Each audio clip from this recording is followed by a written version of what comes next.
Hello everyone, this is your favorite Foxy Waffy here, Mizuki Ravendale, and today we are continuing course Party Book of Shadows. So let's go ahead and get started here. Okay, let's see. Oh, dead body.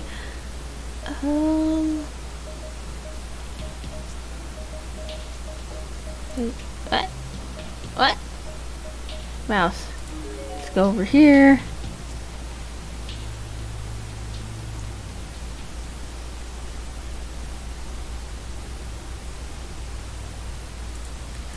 If I kept running in circles like this, I'd never find her. I was in a state of panic, and I was allowing it to steer my path.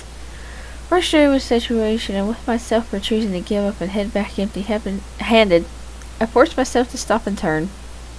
I was going to do what I should have done in the first place, call out Mizuki's name with everything I had in me and hope she responded.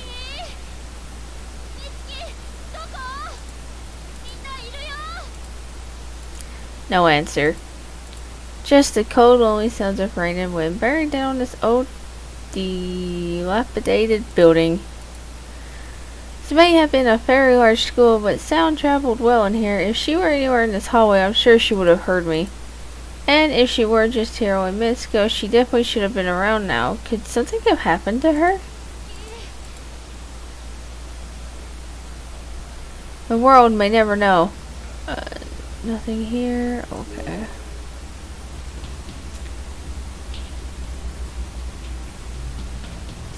Okay, let's go.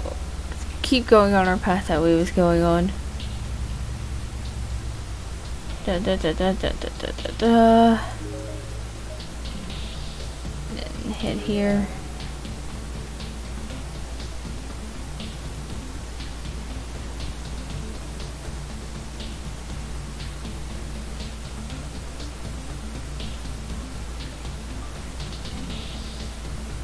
Oh, we're getting another bit. Oh, ghost child. Ghost child.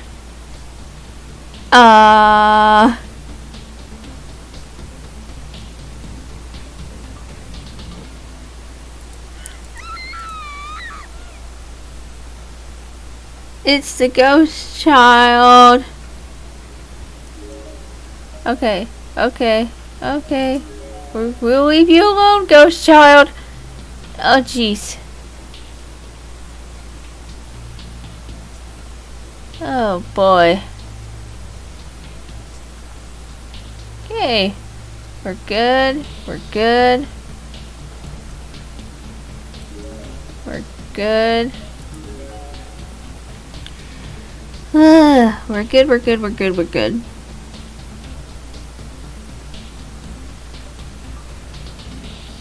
Definitely good. Totally not gonna die. Whoa. What in the heck was that? What had just appeared in front of me? Well, let's talk to it. The blue spirits are good. Red ones are the one you don't want to F with. When it looks at it, you're not a victim dragged here. Guess you're real, no?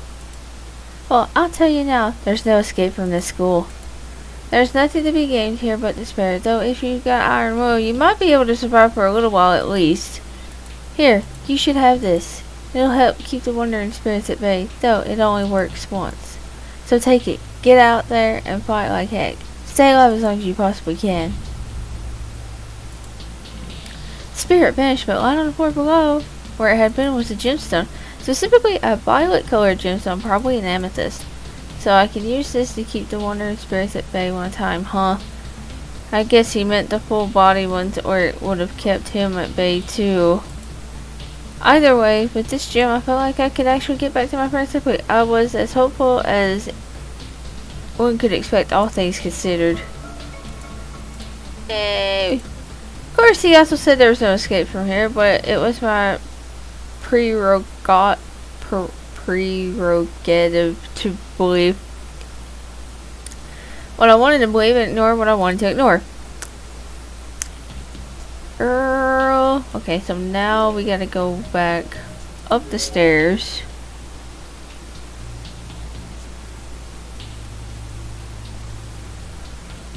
And then go back to where the ghost child is. Oh god. No, that's not what I wanted. Go back here.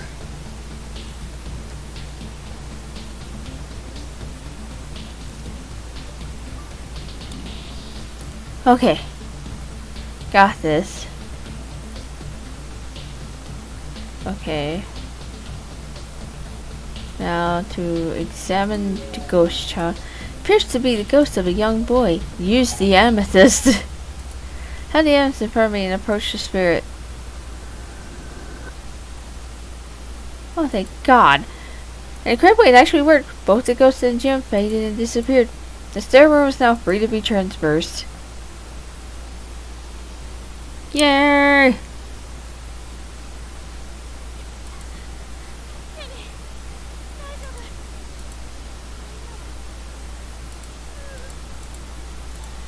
Emmy's face was absolutely wrecked with tears. She was shaking her head about it. She wanted to tell me something, but the words weren't coming.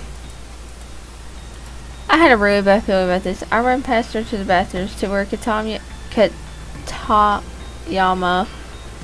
was being lifted into onto Yuya's shoulders when I left.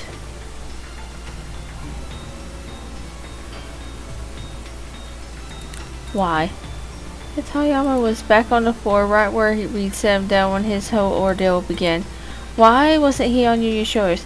What was going on? I had an inkling, but I didn't want to believe it, so I pushed it out of my mind.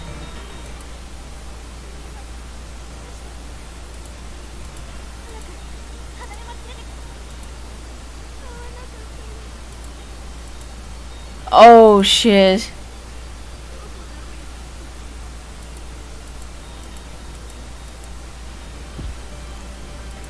I didn't know what else to say. Person had just died, and not so stranger, but a person I knew, a friend. It was the strangest feeling. I kept looking at him and thinking, is he really dead? Is this really what a person looks like when he dies? Seeing him like that drained every last bit of energy I had in me. I felt on my knees, thoroughly defeated. Oh, just wait until the freaking Kizumi does that.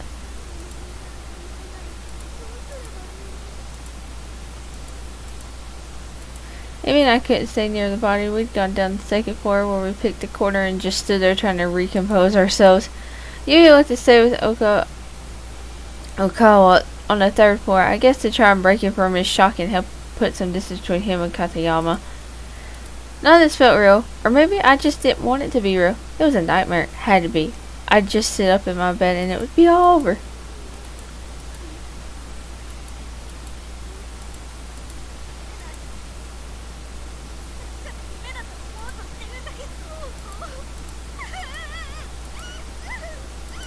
My energy was waning again. I sank to the ground, landing on my knees. Emmy followed my lead and put an arm around me for comfort.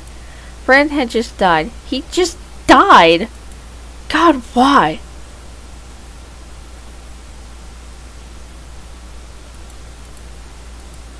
Emmy and I looked at each other. We both heard them. Footsteps coming down the hall. It was too dark to make out who it was, but the gate was decidedly Mel.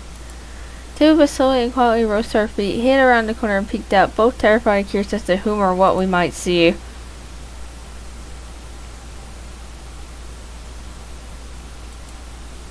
There at the end of the hall, the figure finally came into view. The tallish man unsteadily teetering as he slowly strode towards us. It was Shimada, drenched from head to toe.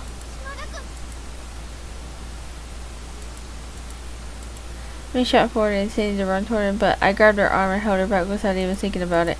She turned and looked at me with a puzzled expression.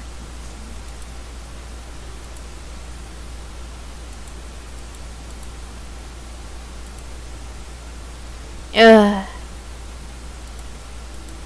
She looked back at me again as she said this, staring right into my eyes in an almost disciplinary manner. It was the perfect guilt stare. I couldn't help but succumb to it. Feeling bad for not having filled her in about the Shimada incident.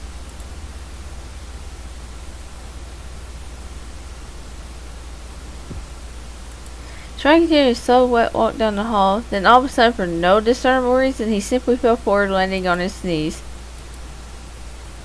Something was wrong with him, and while I loathed the man, I didn't want to see him suffer. Emmy and I were both poised to rush to his aid When other figures around began appearing all around, figures of children, blue and ethereal, shimmering with their own light.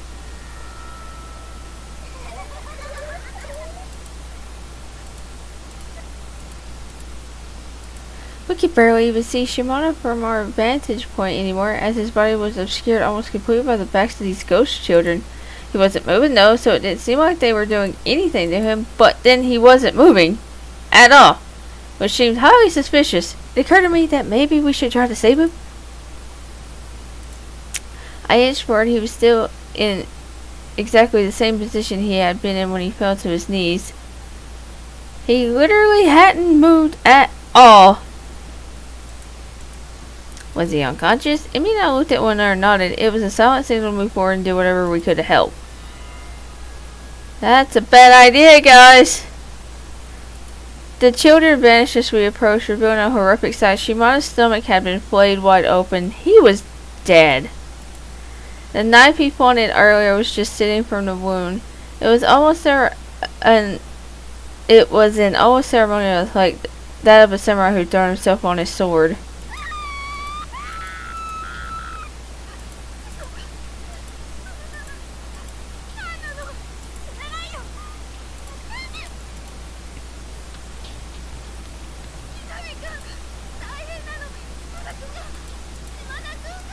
Nia, who'd presumably rushed down to see what was wrong, calmly walked over to Shimano's body, checking for signs of respiration or pulse. He turned back to face us again a moment later, and his facial expression said it all. Shimano was really dead. I was beginning to lose it. I just couldn't take any more of this. My friends and acquaintances were dying one by one. I guess I should say had died, but it didn't seem like it was over, not by a long shot. Heck, it was doing more than trying. It already succeeded twice over. I was scared. I was paranoid. I was shaking and crying and screaming inside. I was desperately afraid that something else would show up, and then it did.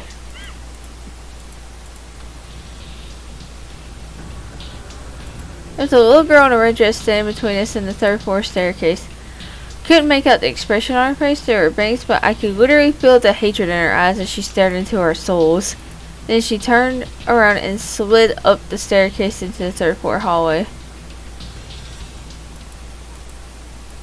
Emmy was turning her way, so she hadn't seen the girl at all. She eventually followed our gazes, but by that time the girl was gone. She looked confused. That particular apparition looked a lot different from the other ghosts I'd seen, but there was still no doubt in my mind she was definitely a ghost.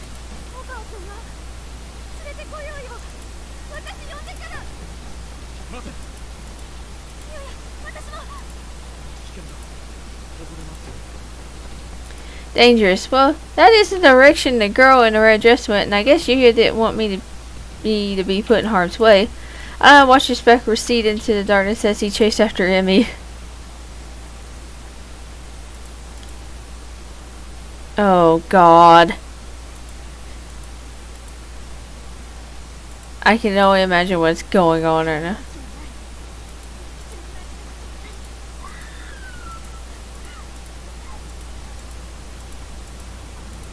What was going on? Why was Emmy screaming? I can hear voices now. Emmy and Uncle were having a heated argument.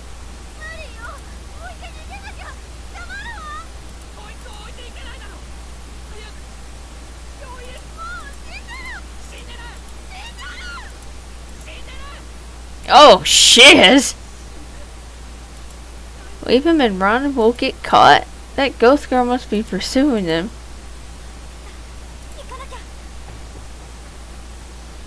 Girl, don't do it! I get the funniest feeling I know who they're running from.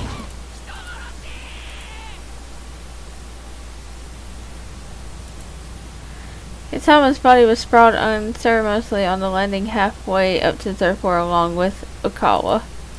At the top of the stairs stood Emi, and in front of her, Yuya, with an imposing scowl on his face. I didn't understand any of this. What had just happened? Emi let out another scream and came running toward me down the stairs. Koa then seemed as if he'd fallen and broken his arm. He was lopsidedly crawling toward me. It was almost as if he were trying to distance himself from Yuya. Ran to the base of the stairs to meet up with Emi. I needed some sort of context here.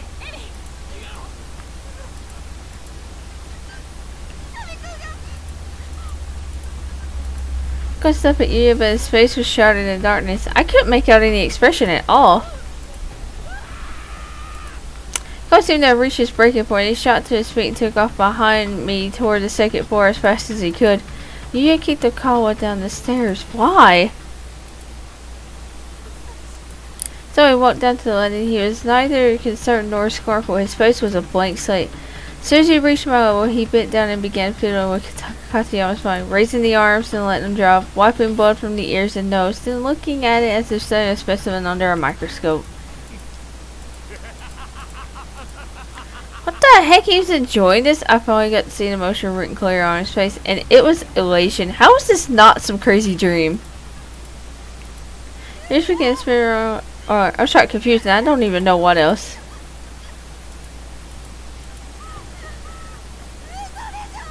Yep. My suspicions were correct. They were running from Yuya. We now found ourselves standing in front of the door to the school in Porter Mary. Oh.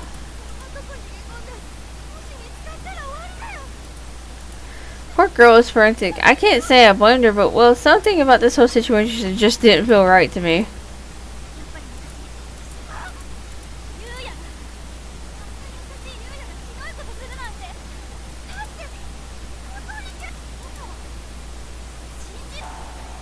Whoops.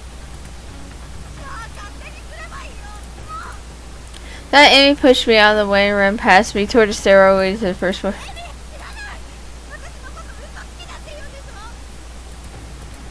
And off she went.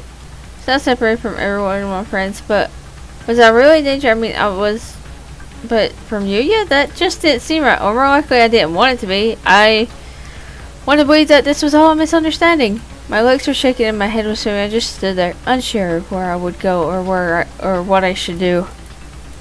And then there he was, right behind me, and in his hands was Shimiya's huge knife. The one that was last seen jutting from Shimada's stomach. It was still dripping with blood. This definitely made matters more complicated. How could I doubt Yuya's guilt when he was holding something like that? Why did he even have it? How could he possibly bring himself to pull a knife from his friend's lifeless corpse? I wasn't going to run. I turned around and braced myself, open mouthed, intent on discussing this rationally. If I ran away now, I felt like it would all be over. There would be nothing left to save, no one left to trust, but what could I possibly say to him?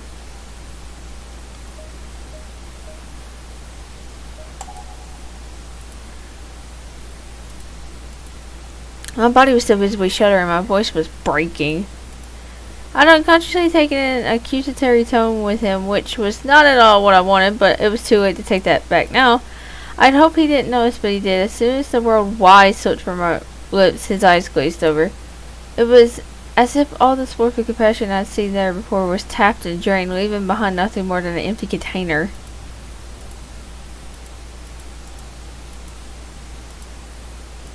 And he just started muttering to himself, so he walked right past me as if I weren't even a...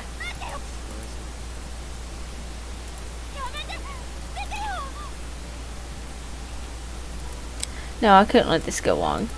I grabbed him by the arm and just clung to him, putting my full weight on his body to keep him from going any further down the hallway. He was at a crossroads, about to walk down a path of no return, and I wasn't going to lose the kind, considerate Yuya I'd fallen for. Fortunately, the only tools I had at my disposal for stopping were my feelings, and those just weren't going to be enough. I was so startled that it took me a moment before I'd even figure out what happened. That was the first time in my entire life that I'd ever been punched in the head. And he put everything he had into it. I couldn't focus. My brain was still rattling inside my skull from the impact. The world was spinning. I looked up. I had my twitchy, teary-filled eyes. There was no sign of remorse or compassion whatsoever. He looked like a feudal warrior clutching his sword and staring down at his enemy. The area all around my eye was throbbing. It hurt so badly, and I felt so small and sore. I couldn't even imagine what it must have looked like. He wasn't done with me. He got in closer and closer, grinning unnaturally as he raised his fist for a second strike. Ugh.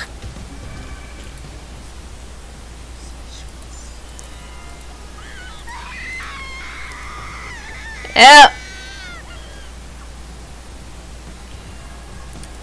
I was running on pure instinct and adrenaline at this point. I shot to my feet and just forced him to carry me to safety somewhere, anywhere. He was going to kill me. He was really going to kill me. God.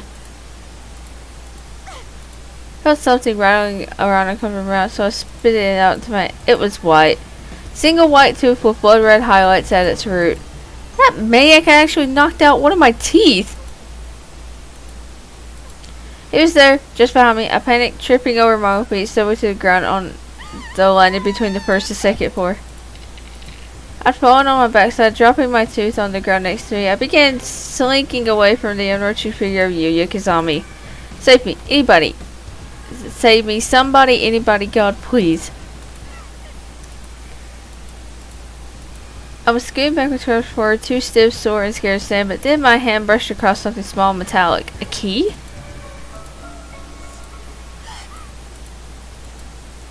Even with my hand run over, I was shaking so badly that I could barely work my fingers to get a grip. It's the most frustrating feeling in the world, and for a few seconds that felt like hours. I just kept trying in vain to pick up that darned key. Finally, I slipped my finger through the ring. I had it.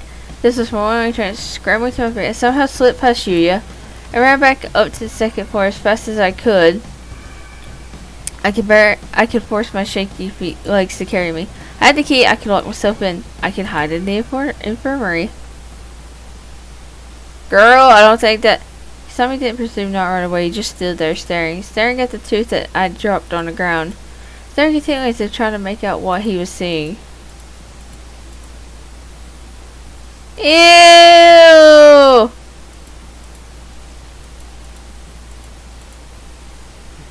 Ew! He ate her tooth! Ew!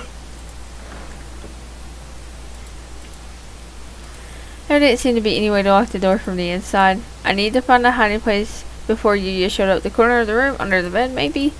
Scanning every inch of the room as quickly as possible, sizing up surroundings. My eyes stopped on one of the medicine shelves. It felt like such a revelation, like the answer I was looking for, but what was I going to do with scissors? Was I going to fight? Fight who? You? I wouldn't stand a chance. I decided to leave them there, stepped back, and crouched down behind the partitioning screen that was set up in the middle of the room.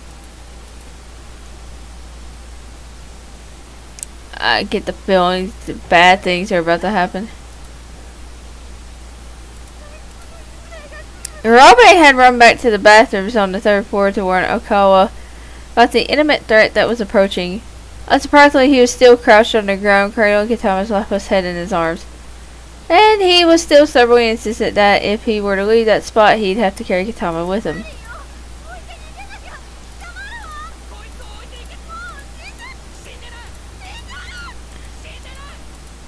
What a stubborn, foolish man. I'd had enough. I decided to rip Kitama's body from his arms and kick it down the stairs. Made one heck of a thud when it hit the landing, but he was already dead, so what did it matter? As long as it helped get Aqua moving, I didn't care. See, look, he's dead, so get your butt off that floor and run.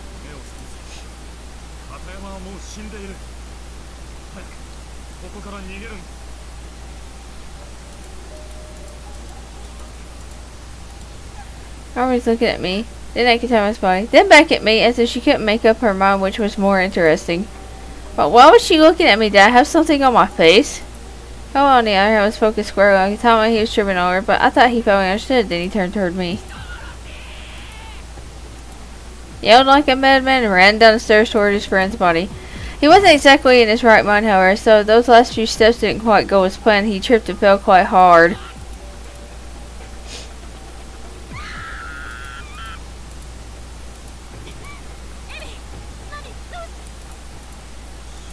Was it the one who killed Katayama?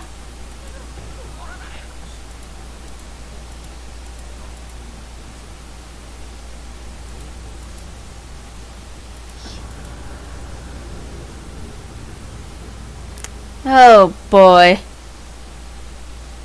Oh guys, that was the end of 7. Oh jeez. Anyways, I hope you guys like the chapter. Is this credits? Are we getting credits? Yeah, I believe we are. Maybe. Yep, we're getting credits. I'll let you guys enjoy the credits.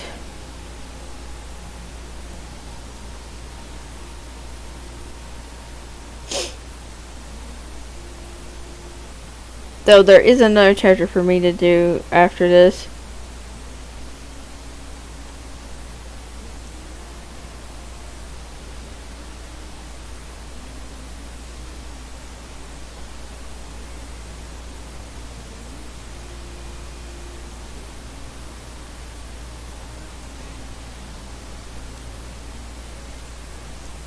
Hopefully the credits aren't too long.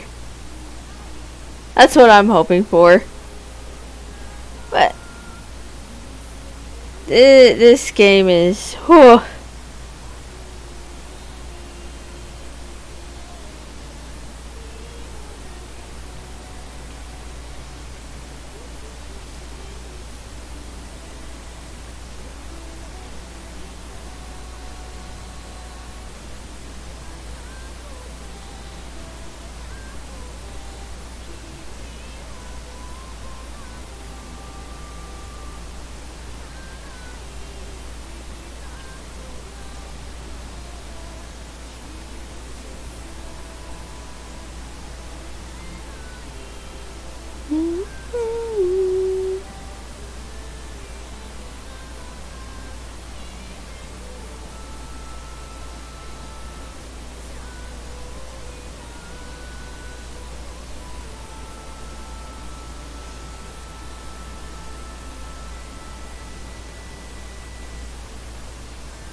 Well, guys, we finished chapter 7. Gotta do chapter 8. Chapter 7 clear. Soulful testimonies unlocked.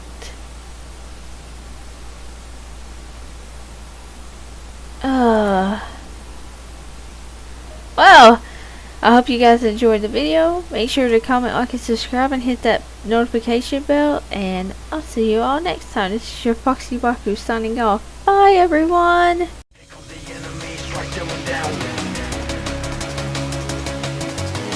We can't let evil win.